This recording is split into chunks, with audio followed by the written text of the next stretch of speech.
তো guys finally Bangladesh নেই, বাংলাদেশ মুক্ত। টি-20 বিশ্বকাপ কিন্তু আয়োজিত হতে চলছে। প্রায় 1-1.5 ঘন্টা আগেই প্রায় বাংলাদেশ থেকে আর কি খবর এসে গেছে। এমনকি তারা পরিষ্কার জানিয়ে দিয়েছে আইসিসি কে যে তাদের যেহেতু ভেন্যু পরিবর্তনের আর কি তাদের যে আবেদন সেটা আর কি আইসিসি মেনে নেয়নি, তো তাই জন্য তাদেরকে 3 দিন সময় দিয়েছিল। প্রথমে 2 দিন দিয়েছিল, তারপর 3 দিনের মাথায় তাদের আজকে ফাইনাল ডিসিশনের ঘোষণা করার দিন ছিল, শেষ দিন। তো তারা কিন্তু স্পষ্ট জানিয়ে দিয়েছে যে তারা ভারতে আসছে না ওয়ার্ল্ড কাপ খেলতে। তো এটা সত্যি একটা মানে খুবই একটা ভালো খবর আমাদের ভারতীয়দের কাছে, যে এইরকম একটা বাংলাদেশের মতো একটা শত্রু রাষ্ট্র মুক্ত আমাদের টি-20 ওয়ার্ল্ড কাপ আর কি অর্গানাইজ হতে চলছে।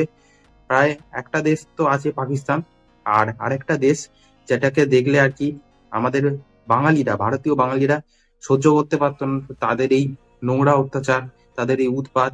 তো সেই সব মানে একটা দূষণমুক্ত একটা টি-20 বিশ্বকাপ কিন্তু অনেকদিন পর প্রায় অর্গানাইজ হতে চলছে। এবার ওদের বদলে কোনো টিম আসবে কিনা সেটা নিয়ে এখন আইসিসি স্পষ্ট না জানালেও হয়তো ওদের বদলে টিম আসবে, আর সেটা অবশ্যই স্কটল্যান্ড আসবে। স্কটল্যান্ডই আসবে আশা করি। ম্যাচ হবে, ম্যাচের যেরকম শিডিউল আছে একই থাকবে, ম্যাচও হবে যেরকম ভাবে টিকিট বেচা হচ্ছে সেরকমই হবে। আর ইডেনে বাংলাদেশের বদলে হয়তো ওই ম্যাচগুলোতে স্কটল্যান্ডকে আর কি ইনক্লুড করা হবে। ওদের মতো দেশ আমাদের কলকাতায় ঢোকার থেকে সত্যি তাতে স্কটল্যান্ড খেলা অনেক ভালো। তারা সত্যি ক্রিকেটটাকে ভালোবাসে, তারা ক্রিকেট খেলে। বাংলাদেশ মতো দেশ খেলার থেকে না খেলা ভালো। তো খুবই খুশির খবর হলাম যে বাংলাদেশ মুক্ত টি-20 বিশ্বকাপ অর্গানাইজ হতে চলছে।